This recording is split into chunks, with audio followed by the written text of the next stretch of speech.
Hello, this is Blake Ewald and Connor Parrish. It is currently 11:33, and this is our Transcendental Podcast. Joe Rogan Podcast, check it out. The Joe Rogan Experience. Train by day, Joe Rogan Podcast by night, all day. All right, Frank. So, how are you doing today? I'm doing great. How about you? Pretty spectacular. That's good to hear. It's a little bit late. We had some issues beforehand. But that's fine. We're going to work it out. We'll take care of it. We'll talk through it. We'll get through it. All right. So, first up, our topic. Transcendentalism. Truly a wonderful topic. What is transcendentalism, and what does it mean to you, Frank? Well, what it means to me is like being yourself in a way, and like not letting anyone control you or control what you do. So like to me, I guess what it means is have your own free will. That's really a beautiful message. Thank you. So I also agree with all your points, Mhm. and I think you really hit the nail on the head with that one. I really couldn't say it better myself. Thank you. I appreciate that. Also, just so the people listening to this know, this is not scripted, but we do have a outline of what we will be doing for this podcast. And today's plan is actually to look at some transcendental aphorisms, also known as like quotes or sayings that really show the true message of it. So right now we're actually going to be looking at some that we have picked out beforehand. So Frank, would you like to ask me one first? Yeah. So I found one. Or tell me one and maybe say how it affects you and what you get out of it. Okay. Well, I'm going to ask you. I found this one. I found a transcendentalist quote. To be yourself in a world that is constantly trying to make you something else is the greatest accomplishment. What does that mean to you when I say that? Could you repeat that one more time? Sorry. So, to be yourself in a world that is constantly trying to make you something else is the greatest accomplishment. What does that mean to you? Wow. So, really what I think that's trying to say, and at least what I take out of it, is that when you work for yourself, then there's no way that you could ever fail, because if you're doing what makes you successful and what makes you happy at heart, then who can tell you you're a failure? It doesn't matter what their opinion on you is. If you're successful in your eyes, you're successful. Honestly, I can agree with that one, because in a world that's trying to change you and you can stick on your own path, that's hard to do. Yeah, I think that really shows a very strong point of transcendentalism. Honestly, I think Even it really... just strong in character, too. It just shows a strong character in Honestly. person. Wow, truly a beautiful message. So, Very gorgeous, very gorgeous. I think it's actually time that maybe I show you one that I Oh. picked out. Okay. So this one, I'm pretty sure a wise lady named Karen Smith actually said it in class, but it can be quoted I know by of her. I've heard. Ralph Waldo Emerson, actually. To be great is to be misunderstood. Ooh, that's kind of a good one. I like that one as well. Read that to me one more time. So for the people at home and for my good buddy Connor, also known as Frank, to be great is to be misunderstood. What I think is that we live in a world where everyone, if you're not the same as everyone else, then you're different. And sometimes being great is being different. You know what I'm saying? Because not everyone can be great. You know, I really like that. Thank you. So, really, it's kind of, again, reaching to more of the Sticking to your own path. Yeah, sticking to your own path and really loving yourself more than anything else, above all. So, I think we actually have another one picked out even. Okay. So I found this one, I'm going to read to you.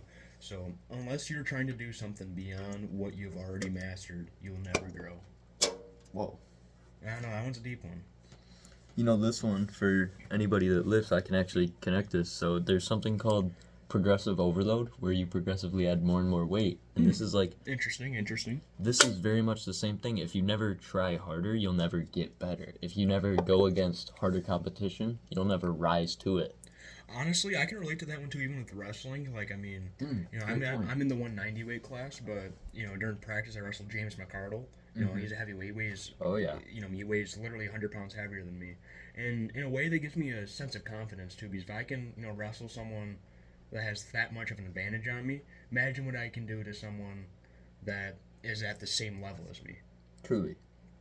It also like, again, what you said, if you're playing against harder competition, when you go against someone lighter and more your size and your class, it's going to make it seem a lot easier. So you've trained above the difficulty that you're going. You're training for 120% effort, not 100% effort, really or shows 90% growth. effort. And I think that really shows growth. It really shows a lot about your character that you're willing to rise above that. And I think that goes for a lot of wrestlers out there in general. I like the way that you said that. Thank you. Yeah, no problem. A lot of respect to you, Frank. Honestly, I've known you for a long time, and you've made, like, massive improvements in your character, bro. Like, you have had massive character development. And, like, genuinely, from the sideline, I swear to God, I've said this to other people, I'm proud of you, bro. Thank you. And honestly, I can actually say the same about you. I mean, you've changed a lot in a positive way. Thank you. Yeah, of course. This is the most positive podcast. So one thing that we actually kind of forgot to talk about, which it's not a huge aspect of this, is how does it also apply to everybody in today's world, which I think it is kind of obvious how it can apply to us, because everybody has challenges, especially in the modern world with the way things are going with the economy and prices of everything and the low employment rates, and just there's a lot of hard things going on. Trying to think of the wording for it. Mental instability. Not what I meant. So but what you're asking is how the stuff we said applies to people in today's world? Yeah. So in general, the masses. How I think it applies is if you look at a lot of today's people in today's world is a lot of people are the same in a way. Like a lot of people you hop on trends and stuff. Nothing wrong with that. Yeah. Go to college, have 2.5 kids, and have 100,000. Yeah, 2.25. But like and it's also kind of it's like if you steer away from that path that everyone else is doing, sometimes people will see you as weird, and just because you're different doesn't make you like weird. I guess if that makes like the sense. One we just read. Exactly. That's kind of what I was getting at. That's what I was like looking towards. That was amazing. That was Thank you. Another great segue. So I think, now that we have kind of talked about more subjects within transcendentalism, I think we return back to our quotes and maybe find a few more. So Frank, would you want to show me one that you showed? Yeah, no, so I picked some out. So the only person you are destined to become is the person you decide to be. Wow. So what that's saying to me, anyways, is that you really can only do what you want to do. It's never going to happen by accident. You can only create your own fate. You're never going to get lucky and just have what you want handed to you. You have to have a goal, and you have to have a plan, and you have to execute that. You can't just have the plan, or you can't just try and execute it without a plan, or you can't just go in it blindly. You have to do all three, or you won't be successful in that. Yeah, I couldn't have said it any better myself. So when I read this, I liked how you worded that. Thank you. That was nice. When I read that, what I think is the only person you are destined to become is the person you decide to be. So I feel like if you sit there and just let things happen, which it doesn't happen, nothing will happen. So you got to achieve it yourself. If you want a goal, you can't just sit there. You got to go ahead and achieve that goal. There's a difference between reaction and action. There you go. I like that. Reaction and take action. I think a coach told me that once, actually. So I think we actually have time for us each to do maybe one or two more quotes, but then I think we'll have to cut this actually for another episode. So this one, it's very short, but it kind of hits. So transcendence constitutes selfhood. Let me reread this one.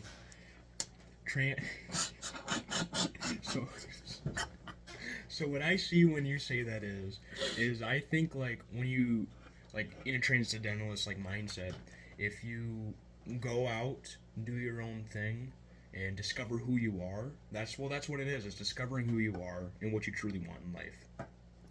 So Connor, I actually want to give you a lot of credit, because when I first read this, you might have picked up on this at home, but I kind of was pretty confused right away, and I was unable to find the deeper meaning of the words because it was so short. And Connor actually pointing it out made it a lot easier to take serious, because I did, laugh for a second, because I honestly thought it was kind of a little funny moment, but Connor really brought the meaning out into it, and I think that really shows how he is, in a way, a transcendentalist. Thank you, folks. Have a good night. All right, you guys have a good one. Guys, welcome back to the second episode of C.P. and Blake's podcast. Today we're going to be continuing our topic on transcendentalism.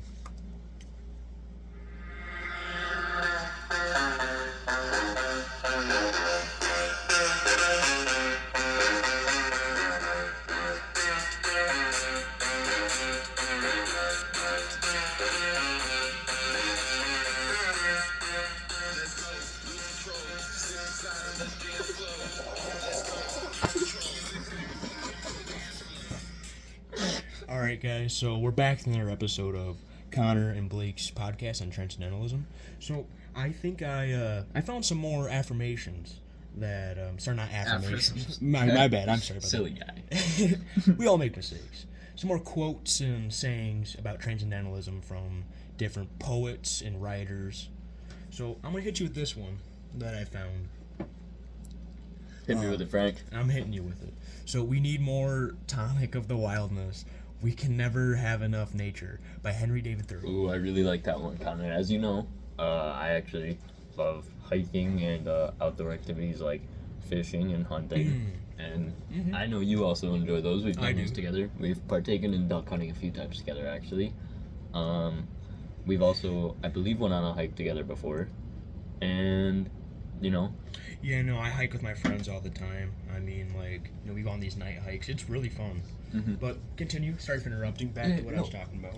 I don't see that as interruption. I see that as adding in. It's our podcast. But, I'm sorry. So, I feel like this isn't really a transcendentalist way of thinking, but I've actually seen scientific research that says going outside and getting the right sunlight and the UV rays affects your happiness by, like, a massive amount. And especially, everybody knows that the weather affects you, right? We all get the midwinter depression, and, you know, we all have the summer happiness, and, you know, we're all having a spike of dopamine and all that during the summer. But, you know, just going outside and staying outside, no matter what the situation or what the weather, it can really have a positive impact on your mental health. I actually really like how you worded that. I mean, like, even then, that could be a transcendentalist thought, because, like, I mean... Who is there to say it's not? That's what I'm saying. That's what I'm saying. I mean... No, that's what I'm saying. Oh, okay. I see how it is. We don't need to be fighting on this podcast.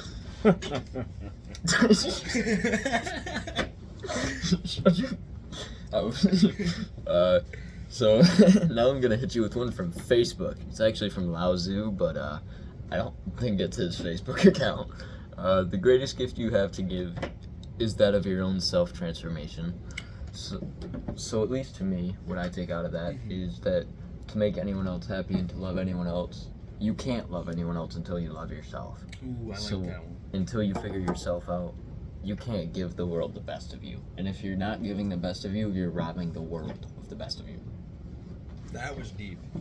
You know, let's read it one more time, because I'm getting some ideas thought of. How about you read it for the fans? Here, I'll read it.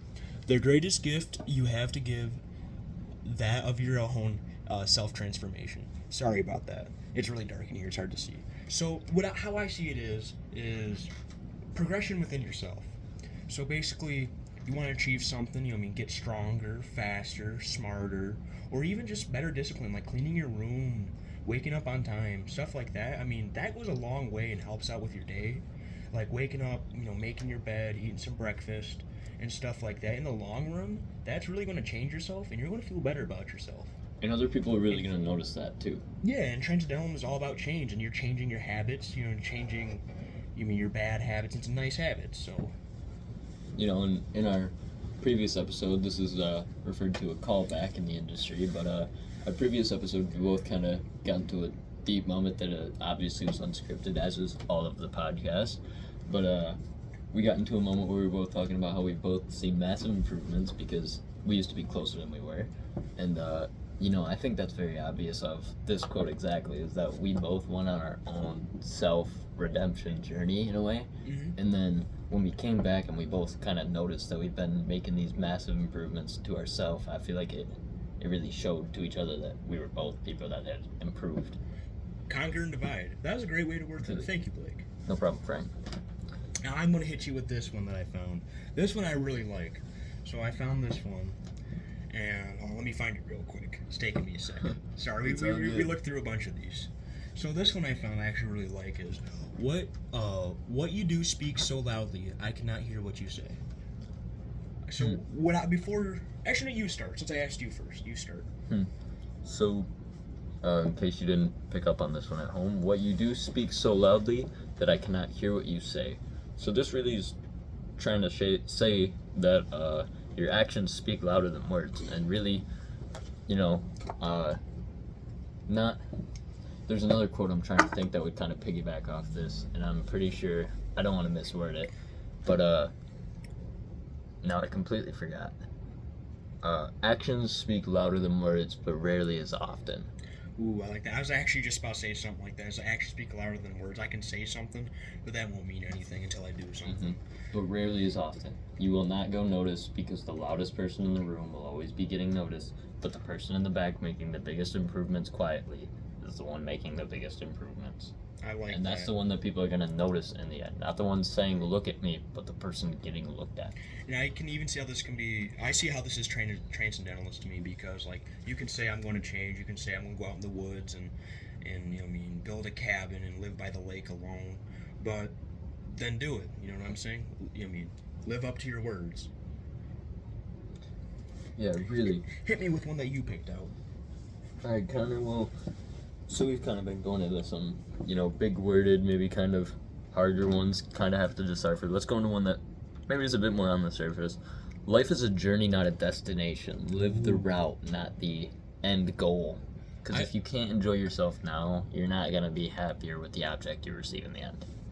I like that. So what I get from that one is transcendentalism is about change, getting out of habits, experimenting. And what's the point of experimenting if you're not gonna see the results along the way? I really like that one. Alright, Connor, I think you actually have one that appeals to all.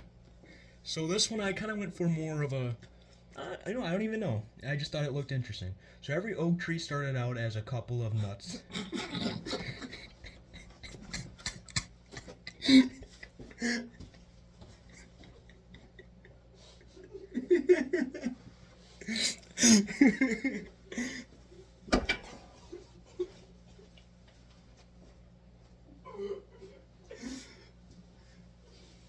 Sorry about the minor difficulties. We're having technical difficulties.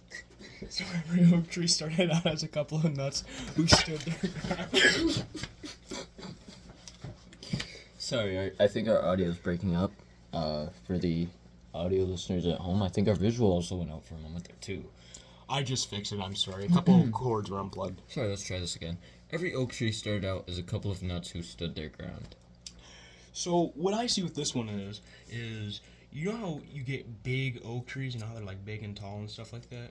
Well, they started from these nuts. Which, nuts are obviously the crazy people that are looked at as the outsiders of society. This is like the one that, again, another callback to a previous episode, I believe, where we said, what was the, I'm sorry, viewers, I can't remember the quote.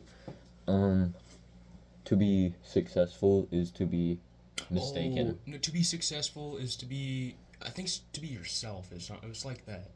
But no, I get what you're saying. I do recall that.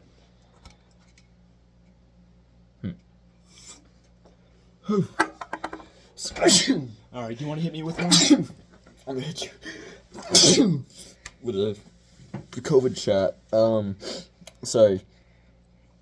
The only person you are determined to be is the person you decide to be. We actually said that one. I'm so sorry, viewers. That one just hit so hard that I had to say it. That one was a tearjerker. But not till we are lost do we begin to find ourselves. So what I think that is to truly discover yourself. Sometimes you got to make mistakes along the way. You get a little lost in the sauce. You mess up, and you learn from that. You have to hit rock bottom before you can go all the way up. Exactly. You always have a rock bottom. You don't know who you truly are.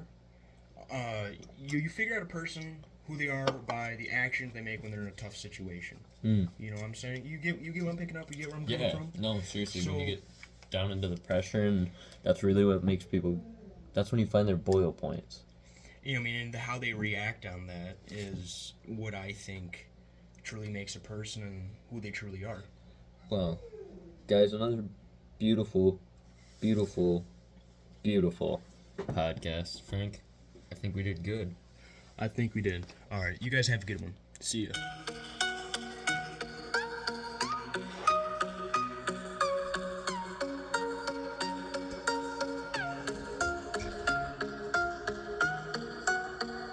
Welcome back to the Connor and Blake podcast on transcendentalism and transcendentalism ideas. So, let's get started with this third episode. Frank, it's great to be back. Thank you.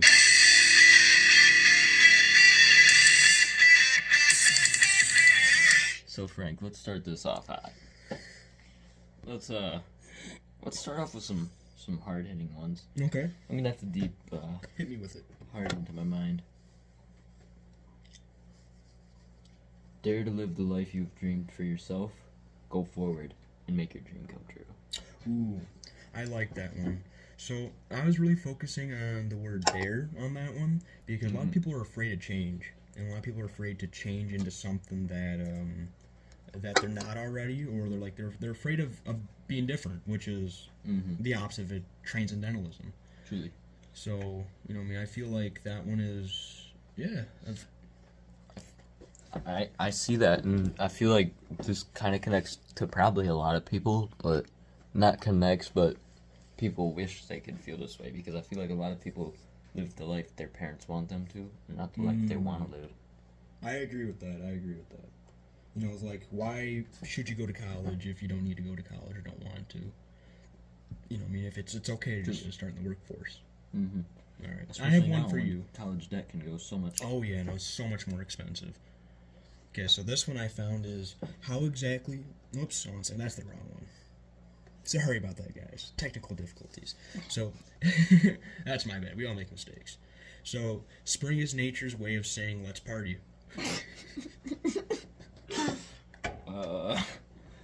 Well, Frank, I think that one's a no from me. That one's a no from me, Frank. How about we just... Oh, I think we cut out there for a second, Frank, but I think we're back. So, I think you told me that you actually had a quote that you wanted to... another quote that you wanted to show me. Yeah, let me look here.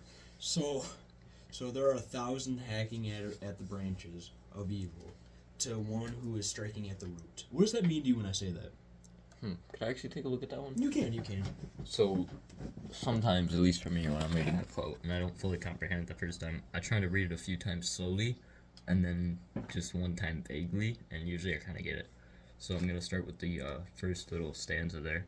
There are 1,000 hacking at the branches of evil. So there's a lot of people hacking it, like the little things that they think are making a big impact on the world. But no one is willing to actually go for the root of the problem. Everyone's avoiding the heart of their problem. They're just skimming around the edges. They don't want to take that extra step to actually accomplish what they need. So when I see that one, I see it a little differently, but I 100% agree. Yeah, and it's absolutely okay to see different messages in the same quote. That's what they're made for, to be interpreted. So, I just think it's really important that we keep an open mind, especially when talking about things like these that are written with, like, complex wording, and, these are really made to be interpreted. They're not meant to be taken one way. There's no message behind these. There's an outline to be perceived. So when I see this one, I see it as there can be, let's say there's a big problem, right? There you can have 1,000 people trying to solve it, but not trying to solve it at the root. You know what I'm saying? They're solving the problem where it doesn't need to be solved. If you solved it at the root, it would solve the problem. That's what I see. So this one's pretty light. Hit me with it. We've been hitting with some that take a little bit more deep meaning, and it's nice to take a little easy one sometimes. So nothing great was ever achieved without enthusiasm. Okay. You can never achieve something without trying and without wanting to achieve it. What I get from that one is I get that you know what I mean, if you're not excited about it, if you're not if you're not excited about it, you're not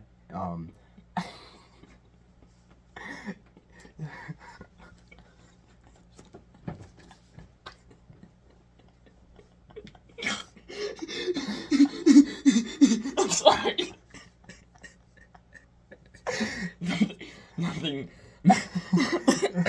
Nothing great. Sorry, some technical difficulties. She was enthusiastic. It's very enthusiastic. So what I see about what that one is if you're really trying to achieve something that really means a lot to you, not enthusiastic about it, is it really worth achieving? Is it really, that great? That's what I see. What's your take on that? Same thing as you, really. I was hoping maybe you had a few more, because I'm I do. honestly, we're getting pretty low. Towards the end of our podcast, actually, I think we were planning on making this a 3-episode series, but we will be continuing the podcast, but with a more less serious. Lighter-hearted. Truly.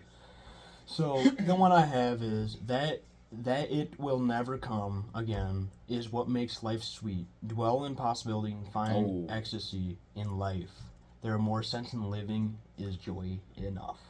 Oh my god. So what I see with that one is if you're living life, live it to the fullest, man. You know what I'm saying?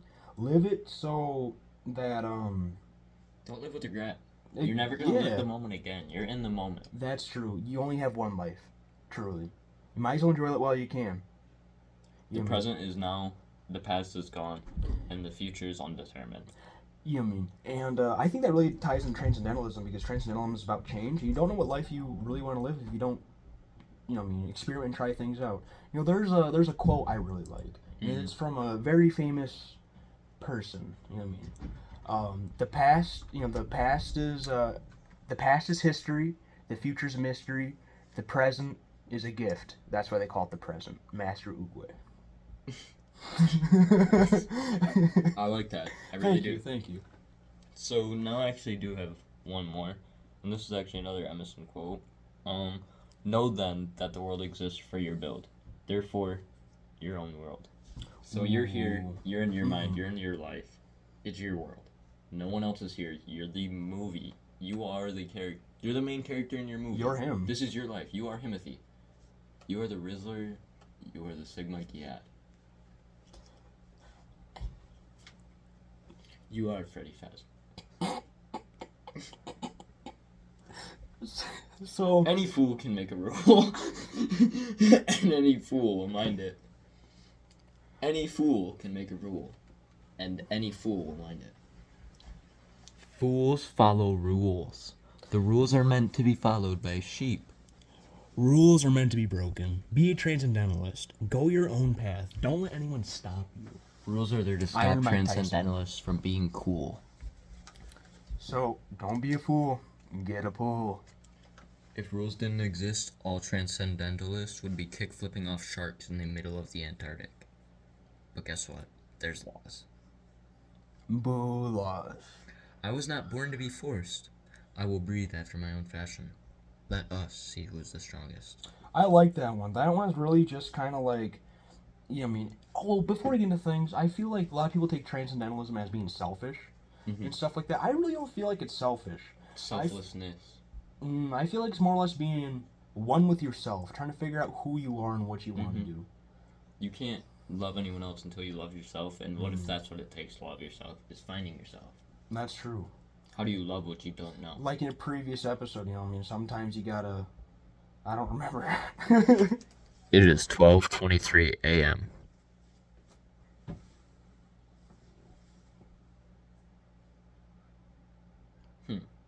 So that was... I don't know how that got in our folder, but there was something about mind control. So,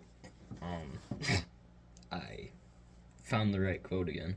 Peace in the world can only be established if the people in the world are at peace within themselves. Like we said, how can you love others unless you love yourself? You can't accept others unless you accept yourself. And don't you think that's part of transcendentalism, is finding peace within yourself? Truly.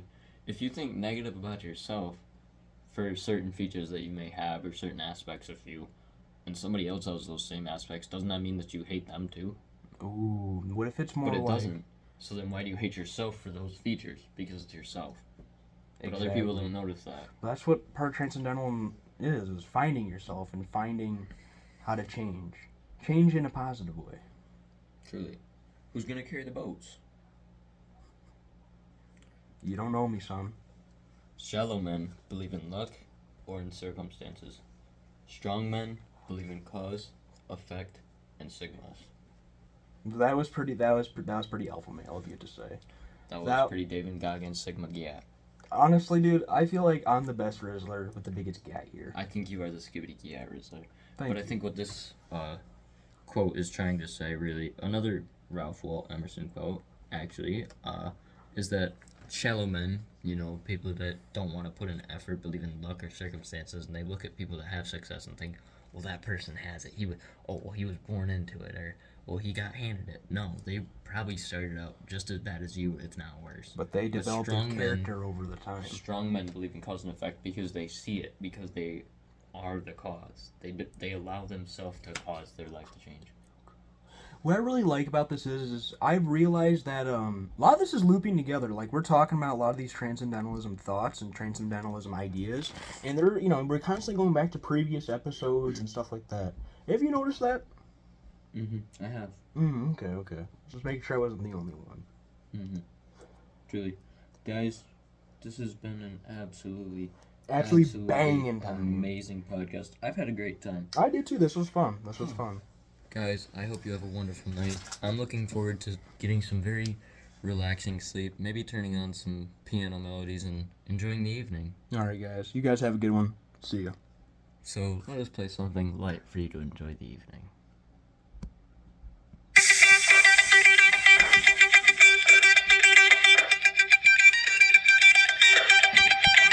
Shout to all my boss boys. Shout